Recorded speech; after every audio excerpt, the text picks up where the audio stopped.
Evan hadn't seen the lake in almost 10 years, not since he was a teenager riding in the passenger seat of his uncle's old truck. Back then, the place had felt like the edge of the world, quiet, untouched, and somehow bigger than the maps made it look. When his uncle passed away and left the land to him, Evan wasn't sure what to feel. He wasn't the emotional type, but something pulled him toward the place, as if his uncle had left him not just land, but a small, unfinished story. When he arrived, the air smelled like pine and water. The dirt driveway was still narrow and bumpy, lined with wild grass and a few stubborn bushes that looked like they'd won some unseen battle against the weather. Evan stepped out of his truck, listening to the soft chant of insects and the wind passing through the tall trees. The lake shimmered through the leaves, a silver-blue reminder of why his uncle had loved this place.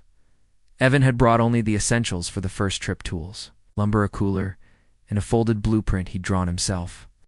The plan wasn't fancy. A small cabin, one room, a porch that faced the water, a place to think, a place to breathe. He took a moment to walk down to the shoreline. The path was a little overgrown, but his feet knew where it led. When the lake opened up before him, he stopped. Sunlight bounced off the water, catching tiny ripples the breeze made.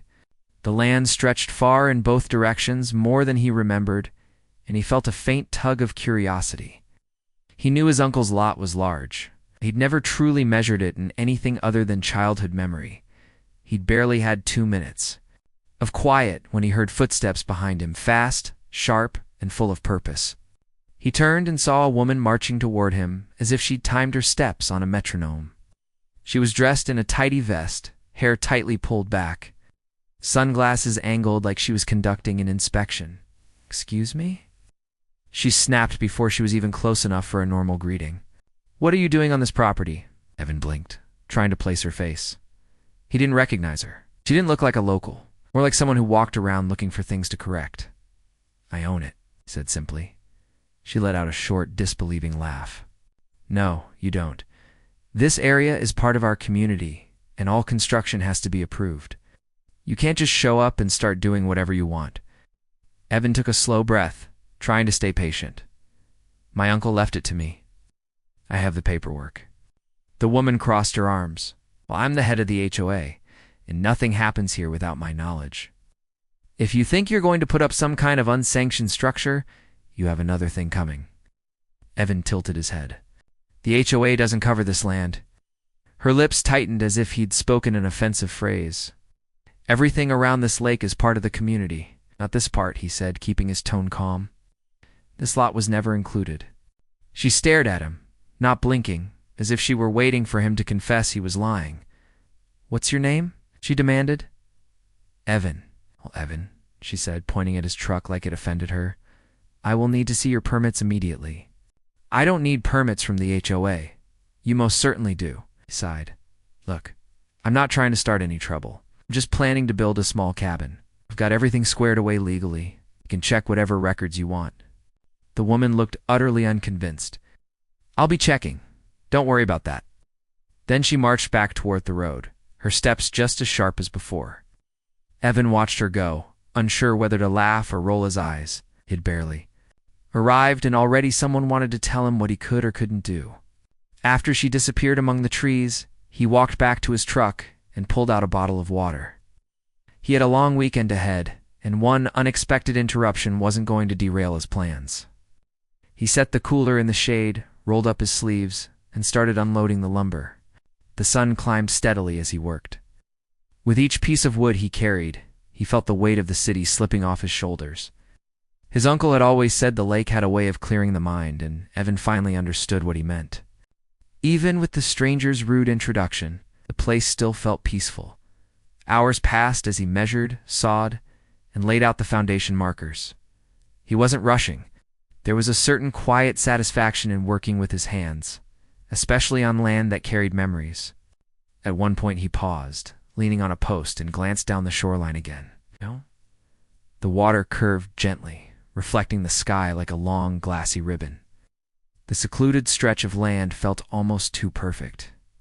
He wondered again about the size of the property.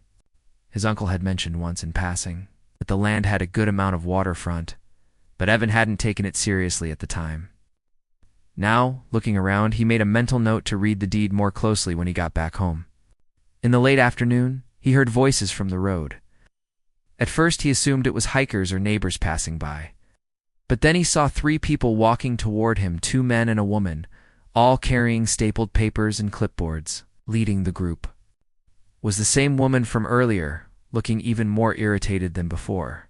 "Here we go," Evan muttered under his breath. She stopped a few feet from him. "Evan, we've reviewed the situation, and you are not authorized to begin construction here." Evan wiped his hands on his jeans. "I told you this land isn't part of your HOA. One of the men stepped forward, speaking in a rehearsed tone. "This area falls under the community's environmental oversight. Any building must be approved." Evan raised an eyebrow. "Environmental oversight? You mean the one that doesn't include this parcel of land?" The woman's jaw tightened. "We will be issuing a formal notice. You're required to stop work immediately." "I'm not stopping," Evan said calmly. "You don't have the authority to tell me what to do on this land. It's the county does, and the paperwork is already filed with them." The woman let out a frustrated noise. "We'll see about that." Then the 3 turned and walked off again, muttering among themselves. Evan shook his head and went back to work. He wasn't the type to get angry easily, but the constant interference was starting to feel absurd. He'd been there barely half a day, and it felt like someone was trying to control every move he made. As the sky began to warm with the colors of sunset, Evan finally sat down on a pile of unused lumber. The lake glowed orange and gold. The air cooled. He felt tired, but in a good way. He'd gotten more done than he expected. He reached into the truck and pulled out the deed packet just to skim through it. The pages were old, with crisp edges and faded ink.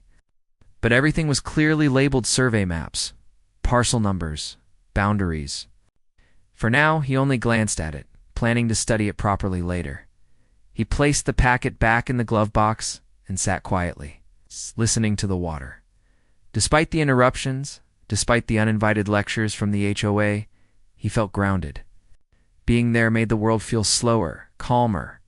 He couldn't explain it, but he felt closer to his uncle just by being on that land. Night settled in, bringing a blanket of stars above the lake. Hush. Evan leaned back against the truck and watched the sky. Tomorrow, he would continue working. Tomorrow, he would get even more done. And tomorrow, he was sure, the woman from the HOA would show up again with more papers and more rules that didn't apply. But for now, all he heard was the gentle whisper of the water and the memory of his uncle's voice saying, "The lake takes care of those who take care of it." Evan closed his eyes, letting the calm wash over him. Unaware of how much bigger this story would become, and how surprising the truth behind his land would soon prove to be. Evan drove slowly down the old dirt road, feeling every bump as if the ground itself was testing him. The trees hung over the path like they were welcoming him back after all those years. He hadn't seen this place since he was a kid. Riding in his uncle's truck with the windows down and the smell of the lake drifting in, now he was returning alone, with the keys to the land and a quiet hope that this place might give him. Something he had been missing. The sky was soft and gray when he arrived. The kind of sky that made the lake look even brighter ahead. He parked the truck near the edge of the clearing and stepped out, stretching his legs. The cool air brushed against his face, carrying the smell of pine and water. It was peaceful, more peaceful than anything he'd felt in months. He stood still for a moment, taking it in. The lake glittered through the trees, calm and wide, like a giant mirror waiting for the sun to rise higher. Grass swayed gently, and somewhere in the distance, a bird let out a long, lazy call. It felt like the land was remembering him. His uncle had loved this place. Evan remembered the stories, long summer afternoons, fishing trips, quiet evenings on the dock. This land wasn't just a property. It had been a sanctuary for someone who never talked much about comfort. When the will named Evan as the new owner, he wasn't sure why. But something about the gesture made him want to honor it. That was why he was here now, ready to build a small cabin by the water. Nothing big. Nothing loud. Just a place to rest and breathe. He opened the back of the truck and started unloading. Every piece of lumber landed gently on the ground. Every tool had a place. He'd planned this for weeks. Saw, hammer, measuring tape, markers. Everything he needed to start laying out the foundation. He knew it would take time, but he wanted to build it with his own hands. Before starting, he took a walk toward the shoreline. The path was overgrown, but easy enough to follow. When he reached the lake, the water stretched so far that the other side looked like a thin line of dark trees. The land curved softly to the right, wider than he remembered. As he followed the curve with his eyes, he felt a strange curiosity. He knew his uncle's land was larger than a regular lot, but the shoreline looked longer than he expected. He walked along the edge, listening to the gentle lap of water against the rocks. No houses were close by, no docks. The area felt untouched, almost too untouched. Evan made a mental note to study the deed again later, more carefully this time. He turned back to start work when he heard fast footsteps crunching on the dried leaves behind him. He looked over his shoulder and saw a woman marching toward him with sharp, steady steps. She was dressed in clean outdoor clothes, not a speck of dirt on her shoes, and she held a clipboard tight against her chest like it was a badge. "Hello," Evan said. Lifting a hand casually, she didn't return the greeting. "What exactly are you doing here?" Evan blinked. "I'm standing on my land. This area is part of our community," she said without hesitation. "All residents must follow the HOA rules, and I haven't received any requests for construction or land changes." "HOA?" Evan asked. "This land isn't under any HOA." She tilted her head, clearly offended. "Everything around this lake is under the HOA, not this part," Evan replied calmly. "My uncle bought this place a long time ago. It's separate." Her eyebrows raised behind her sunglasses. "Impossible." Evan shrugged. "Check the records. It's all there." She stepped closer, staring at him like she expected him to crumble. "What is your name?" "Evan." "Well, Evan," she said sharply, "you can't build anything without approval. It doesn't matter if you're new here or visiting. We have strict guidelines for environmental impact, waterline protection, noise control, and community design." Evan almost smiled. "I'm not part of the community."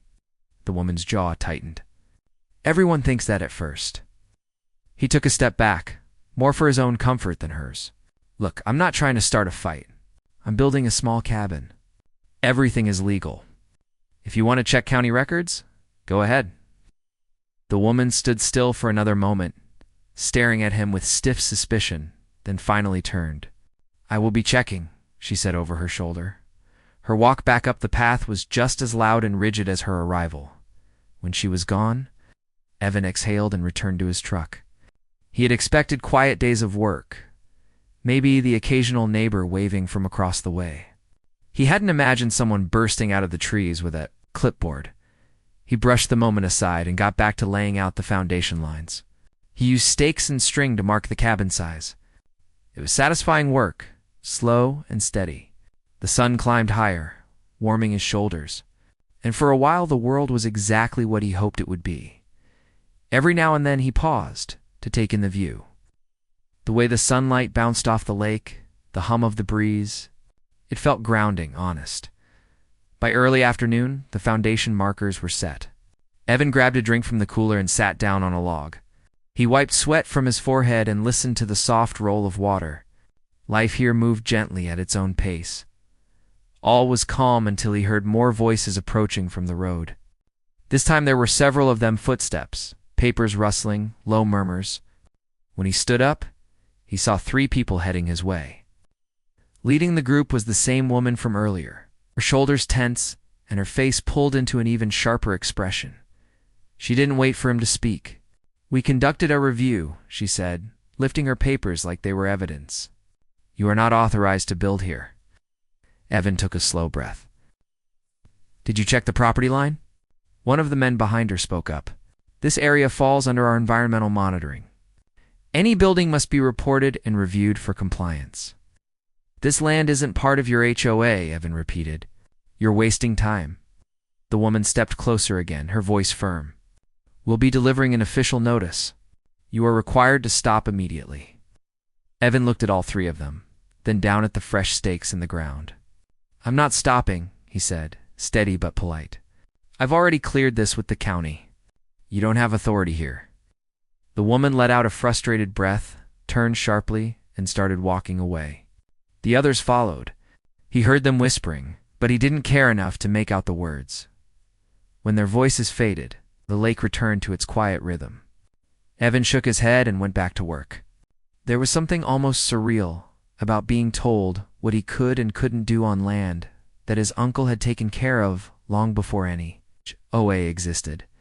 As the afternoon stretched into evening, Evan made steady progress. He set support posts, cut boards, and prepared everything for the next day. The work was slow but peaceful, and every step felt like a small promise kept to his uncle.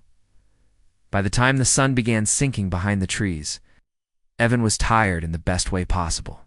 He cleaned up his tools and sat on a wooden plank facing the water. The lake glowed gold and pink, soft and smooth. He leaned back, letting the quiet settle around him. Birds chirped somewhere nearby, and the air cooled against his skin. It felt right to be here, like he was restoring something instead of creating something new. After staring at the water for a while, he opened the truck's glove box and pulled out the deed packet. He unfolded the papers, skimming the details. The ink was old but clear. Parcel maps, coordinates, notes from past surveys. The shoreline on the map looked long. Longer than he remembered? Much longer. He frowned slightly but didn't dwell on it. He would read it carefully later. For now, he folded it back up and slid it into the glove box. The first stars began to appear above the treetops. The sky slowly shifted to a quiet blue, then deeper and darker. The lake reflected every bit of it. Evan stretched out his legs and let himself sink into the moment. Despite the interruptions from the HOA, despite the strange feeling that they were preparing for some kind of battle, he felt grounded, calm. He felt like he'd come to the right place. He closed his eyes for a moment, thinking of his uncle's voice, steady, gentle, always speaking in few words but meaning every one of them. "This land is yours," his uncle used to say. "Treat it well, and it'll treat you well back." Evan smiled softly to himself. Tomorrow, he would do more. Tomorrow, he would build higher, stronger, closer to the water. And tomorrow, he was sure the woman from the HOA would return again, carrying even more papers and even more rules that didn't apply. But tonight, with the lake whispering in the background and the sky full of quiet stars, none of that mattered. Tonight, he belonged exactly where he was. Evan woke up early the next morning, long before the sun began to rise over the lake. The air was cool, and a light mist hovered above the water like a soft blanket. The world felt quiet, almost too quiet, but peaceful in a way that made him want to take a long, slow breath. He stretched his arms, climbed out of the back of his truck, and walked toward the shoreline. The lake looked calm, pretending nothing unusual had happened the day before. No loud voices. No clipboards. No strangers marching through the trees. For a moment, Evan hoped maybe the whole HOA situation would fade away on its own. Maybe they had checked the county records, realized they'd made a mistake, and would leave him alone. But he wasn't the type to count on luck. He made coffee on a small camping stove and walked the site slowly, checking everything he'd worked on the day before. The foundation markers were still firm, the wood was stacked neatly, and the tools were right where he left them. The cabin was only in its early stages, but he could already imagine the shape of it. A front porch facing the lake, a window near the corner where the morning sun would shine in. He sat for a while, sipping his coffee and letting the sounds of nature ease him awake. Birds chirped nearby, and somewhere deeper in the woods, a branch snapped under the weight of some wandering animal. The world felt like it belonged to him, but the peace lasted only a few minutes. Around mid-morning, he heard distant voices through the trees, short, tense, hurried. He recognized the tone immediately. He didn't want to jump to conclusions, but it sounded like the same kind of energy that had marched onto his property yesterday, sure enough. After a moment, he saw the familiar figure of the HOA woman stepping through the trees. The same one who insisted she ruled the lake. Today, she looked even more determined. She was walking faster, her jaw tight, her hands moving sharply as she talked to someone behind her. Evan noticed she wasn't alone. Two people followed her, both carrying clipboards and wearing matching vests that made them look official, even if he knew they weren't. He set his coffee aside and stood up. "Morning," he said calmly. She didn't answer the greeting. Instead, she held up her clipboard like she was presenting evidence in a courtroom. "We gave you a notice yesterday," she said. "You were supposed to stop construction until you received approval." Evan took a slow breath. "I told you, your approval isn't required here. My land doesn't fall under your HOA." One of the men stepped forward. "Our records, your records," Evan interrupted gently, "aren't accurate when it comes to this property. I've checked everything with the county. I'm not ignoring you out of disrespect. I'm continuing because I'm legally allowed to continue." The woman narrowed her eyes. "You can't just decide that on your own."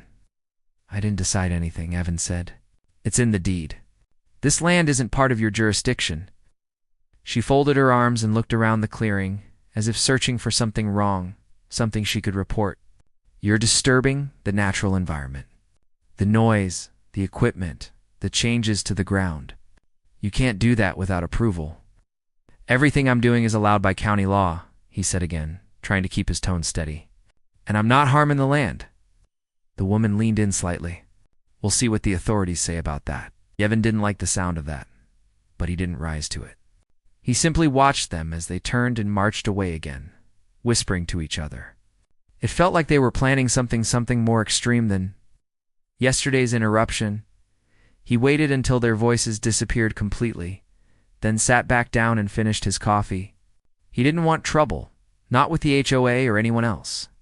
But he also wasn't going to let strangers run him off land that legally belonged to him. He spent the next few hours cutting boards, setting more posts, and slowly shaping the frame of the cabin. His hands moved steadily, and even though his mind wandered back to the HOA, he tried not to let it ruin his day. But by early afternoon, his peace was broken again. He heard a loud vehicle approaching, this time not the slow steps of HOA members, but heavy tires rolling down the road. He set down his hammer and walked toward the clearing. A county police SUV pulled into view. Evan frowned. He hadn't done anything wrong, but he knew immediately where this was going. The officer stepped out, calm and professional. "Afternoon," he said. "Afternoon," Evan replied, wiping his hands on his jeans. "Can I help you?" The officer glanced around the clearing, then looked at him. "We received a call about an emergency situation out here.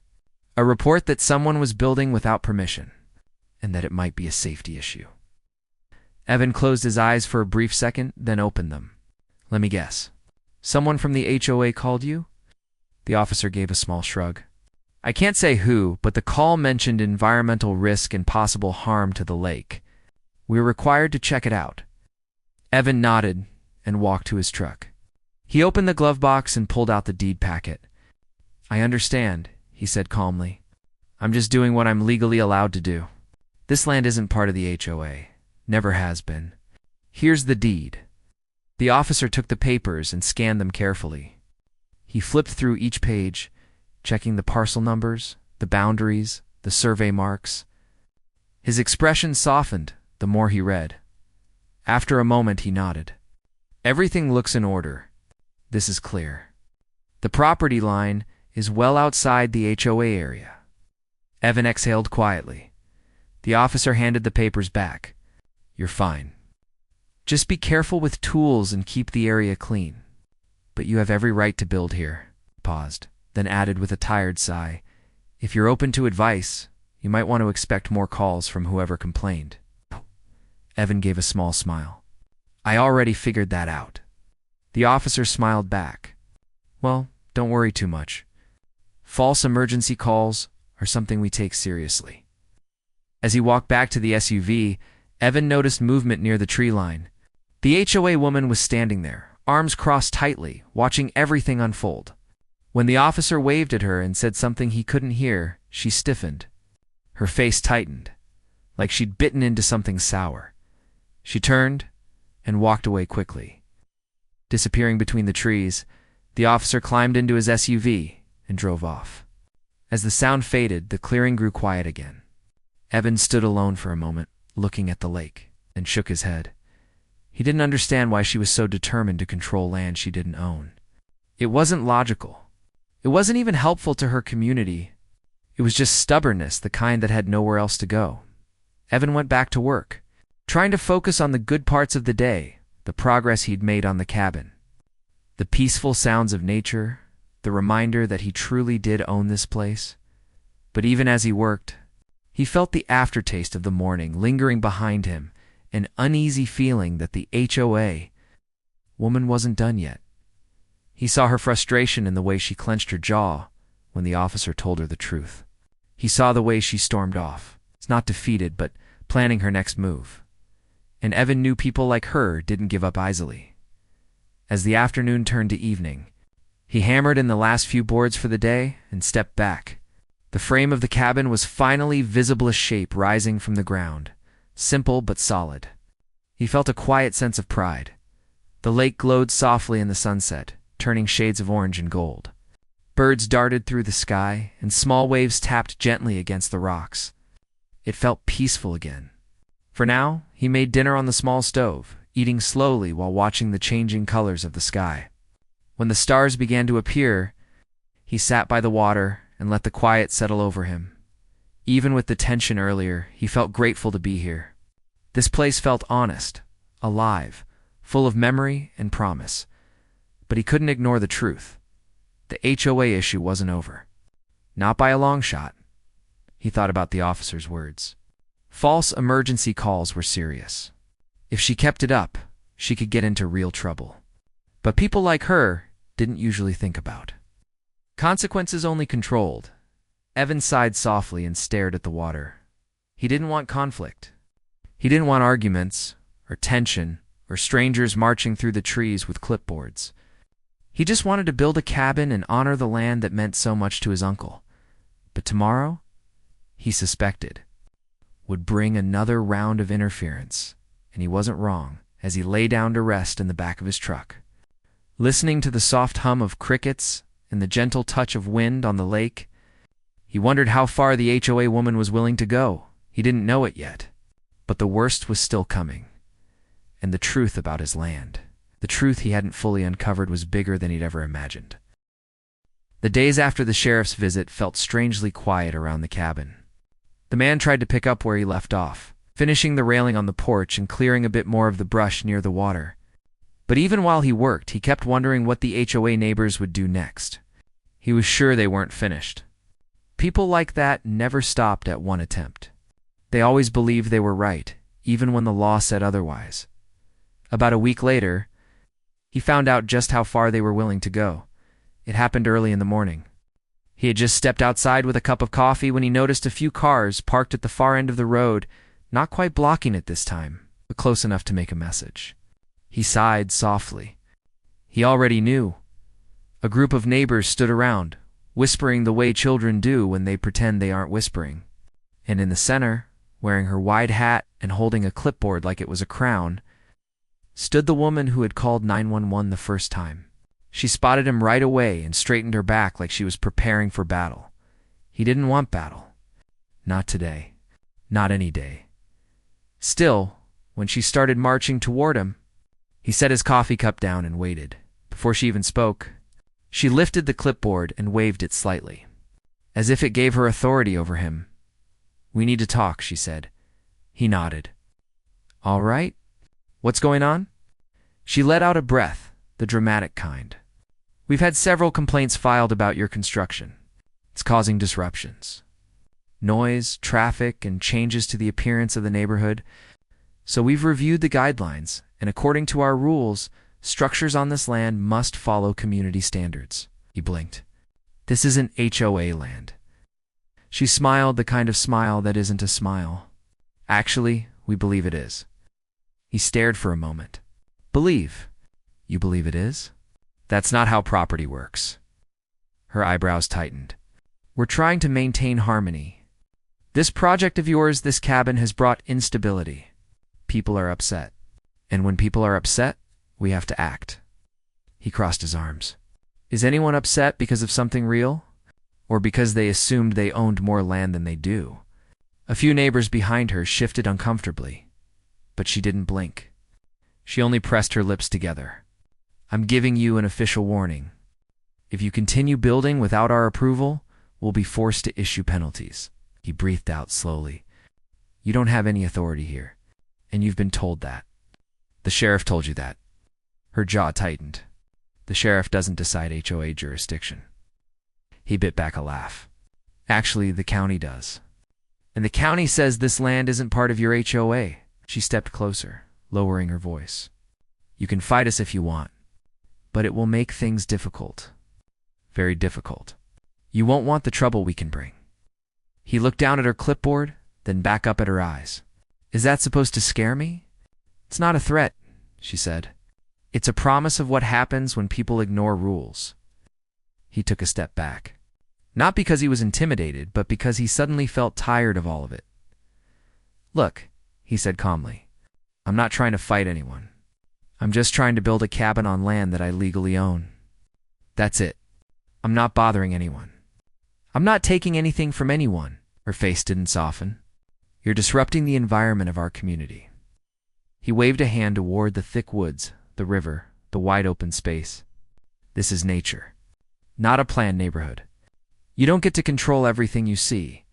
She folded her arms and looked past him, toward the cabin like she was calculating something.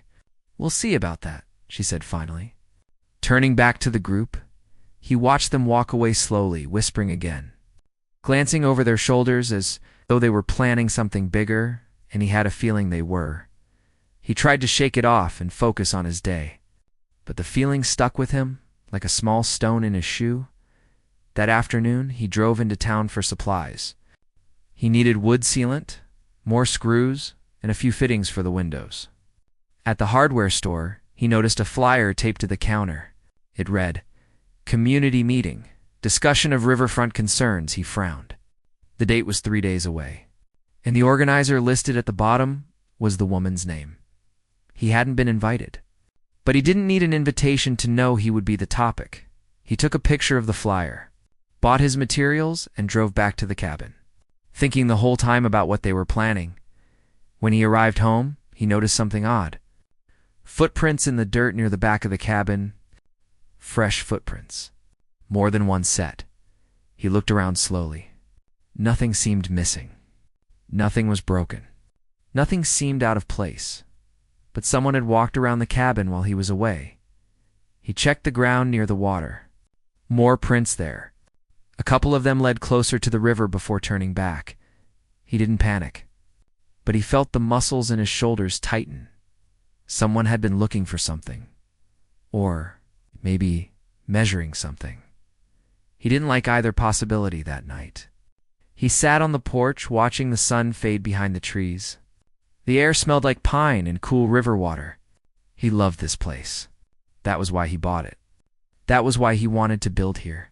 He wasn't trying to bother anyone. He wasn't trying to challenge anyone. He just wanted quiet. Just as the sky turned purple, his phone buzzed. It was a number he didn't know. He answered cautiously. Hello? A man's voice responded. Older, calm, evening. Sorry to bother you. My name's not important. I just wanted to give you a warning. He sat up straight. Who is this? You don't need my name, the voice said. But you should know that the folks in that neighborhood are planning something bigger than a meeting. They're talking about pushing you out, and they think they've found a way to do it. His heartbeat slowed. Why are you telling me this? Because it's wrong, the man replied. They think because they've lived here longer, they can claim anything they want. They've done it before. Not legally. Just through pressure, and you're not with them? I live nearby, the man said, and I know their type. They don't like outsiders. They don't like change. And they don't like someone owning land they always assumed was theirs. He rested a hand on his knee. What exactly are they planning? I don't know the whole thing, but I do know this: they're trying to reach the county board. They're trying to claim there was a boundary error years ago. They think if they can convince the county to review it, they'll get your land pulled into the HOA. His stomach tightened. Can they do that? They shouldn't, the man said. But they're going to try. And they're loud. And they know people. He felt a cold rush of frustration more than fear. "Thank you for telling me." The man cleared his throat. "One more thing. They're also saying you're damaging the river. So be careful. Very careful. They'll use anything they can." Before he could respond, the line clicked and went dead. He stared out at the river, the last glow of daylight fading from its surface.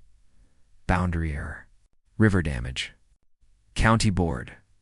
They were reaching farther and farther, stretching reality just to push him away. But he wasn't going anywhere. He didn't sleep much that night. Every sound in the woods made him sit up. Every rustle made him wonder if someone was walking around again by morning. He had made up his mind he was going to the county office. He drove there as soon as they opened. Stepping inside the brick building with the old wooden floors, the woman at the front desk greeted him and listened patiently as he explained what was happening.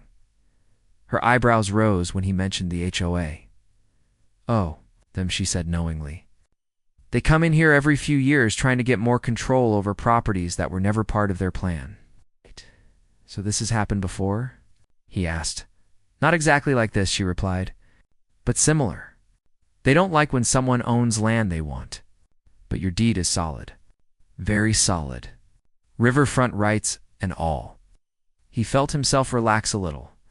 "Is there any chance they could get the board involved?" She shook her head.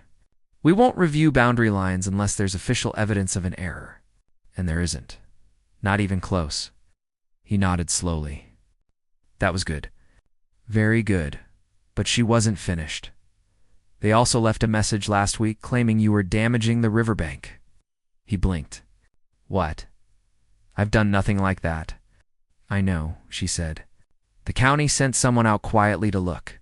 They didn't find any issues." He stared at her. "They came out to my property?" "Yes, but only to check the river access.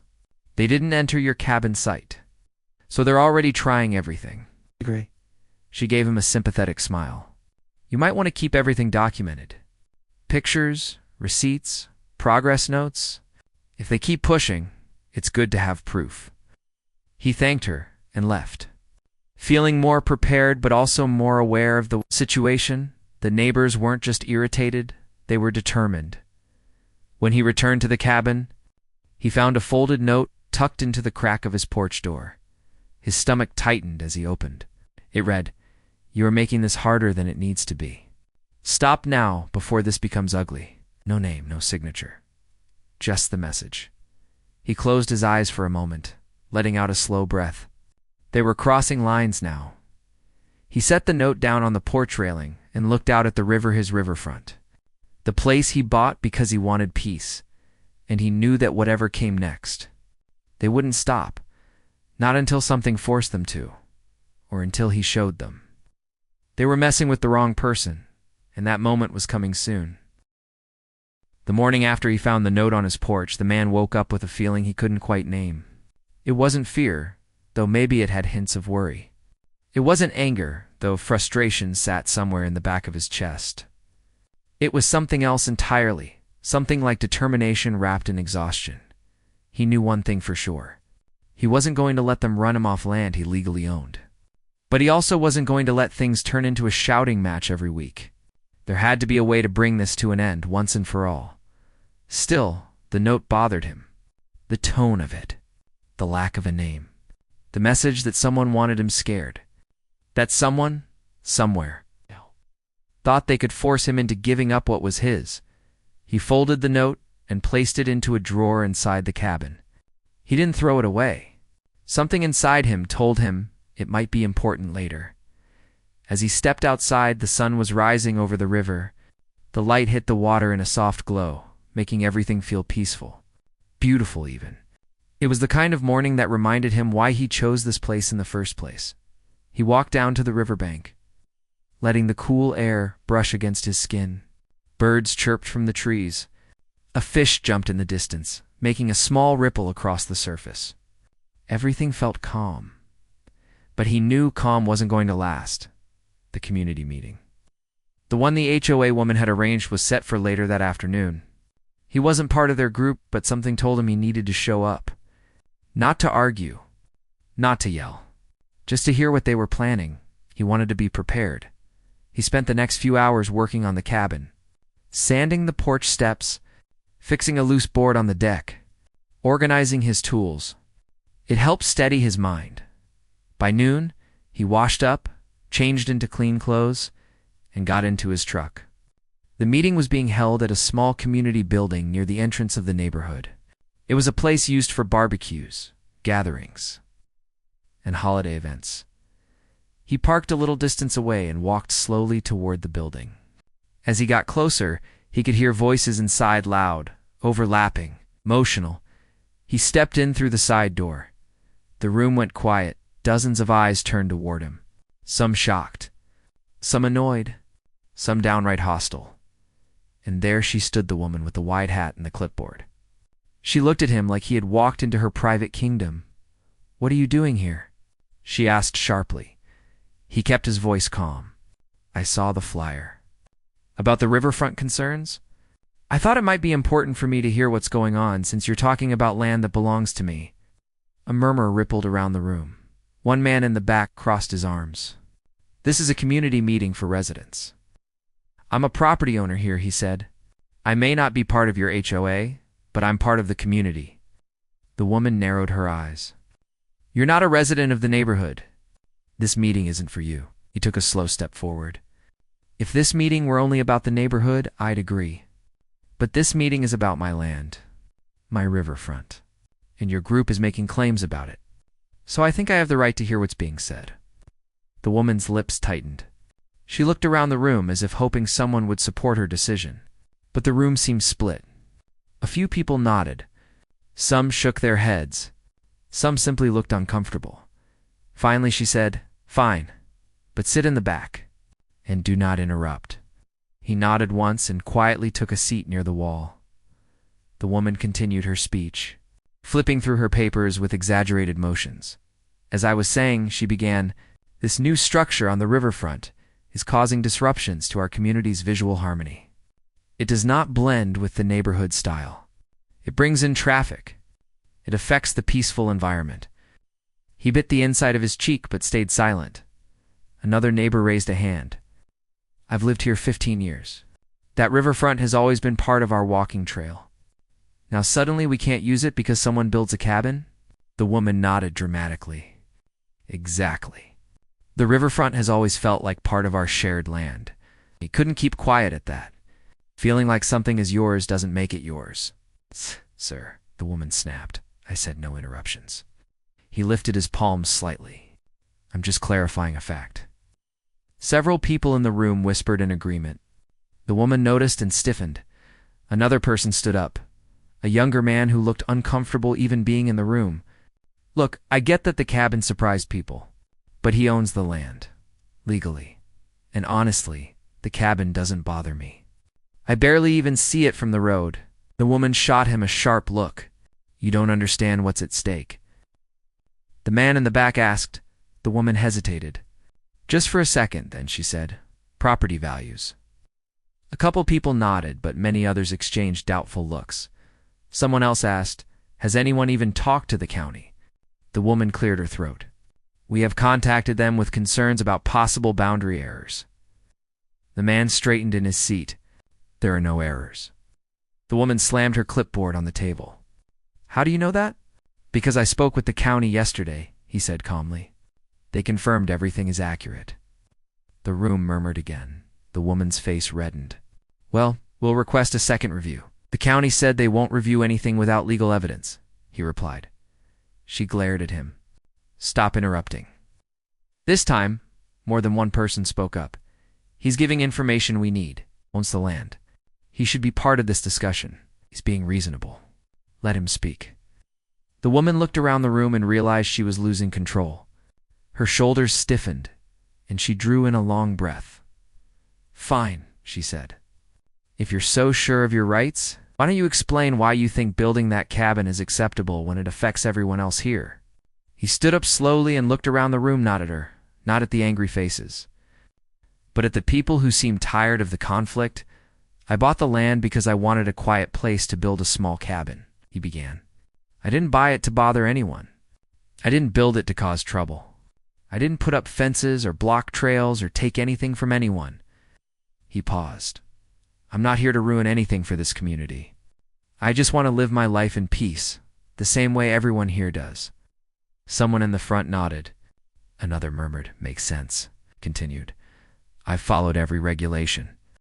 I've kept the land clean. I've made no changes to the river. I've done nothing harmful." The sheriff confirmed that. The county confirmed that. "And none of you ever came to talk to me directly before calling authorities." His voice remained calm, steady. "I'm not asking for much. Just respect for what I legally own. I'm not trying to take anything from you." Silence filled the room for a moment. Then the woman spoke again, her tone sharp. "Respect goes both ways," he nodded. "It does, and I've shown it. I've been patient. I've tried to communicate, but I've also been threatened. Someone left a note on my porch yesterday telling me to stop before things get ugly." Gasps echoed around the room. "What note?" someone asked. "Who sent it?" Another demanded. The woman crossed her arms. "That has nothing to do with us." He looked at her carefully. "Doesn't it?" She didn't answer. The younger man spoke up. "This is going too far. No one should be threatened." The man in the back added, "We can't support something shady like that." The room shifted. Literally. The energy, the mood, the direction of the conversation, it all moved away from the woman's control. People began talking among themselves. "He's right. You can't treat him like that. He owns the land fair and square. Are we even fighting for any more?" The woman's face drained of color. She slammed her clipboard shut. "This meeting is over," she snapped. But no one moved. She stormed toward the door, pushed it open, and walked out with a dramatic swing of her shoulders. The room slowly emptied. But several neighbors approached the man before they left. One said, "Sorry for how this has gone." "Some people get carried away," another added. "If you ever need help with the cabin, I'm happy to lend a hand." A third said, "Just keep things peaceful and we won't have problems." He nodded to each of them. Relieved when he finally walked outside, he found the woman standing by her car. She wasn't leaving yet. She was waiting. She looked at him with a mixture of frustration and disbelief. "You think this is over?" she asked quietly. He met her eyes. "I hope it is." She shook her head slowly. "People like you never belong here. You disrupt everything." "I haven't disrupted anything," he replied. "You just don't like that you don't control my land." Her lips thinned. "You'll regret staying." Took a calm breath. "No, I won't." She stared at him for a long moment before getting into her car and driving away, the tires crunching sharply on the gravel. He knew she wasn't done, not yet, but the rest of the community wasn't with her anymore, and that made a difference. For the first time in weeks, he felt like things might be shifting in a better direction. He went back to his cabin, stood on the porch, and looked out at the water. The river flowed steadily, uncaring about human drama. The sunlight flickered on its surface. The trees rustled in the wind. This place was his, and he wasn't leaving. Over the next few days, things grew quiet, almost too quiet. No cars parked in strange places. No people wandering near the property. No new notes. No arguments. He worked on the cabin. He fished in the river. He cooked simple meals and sat on the porch in the evenings.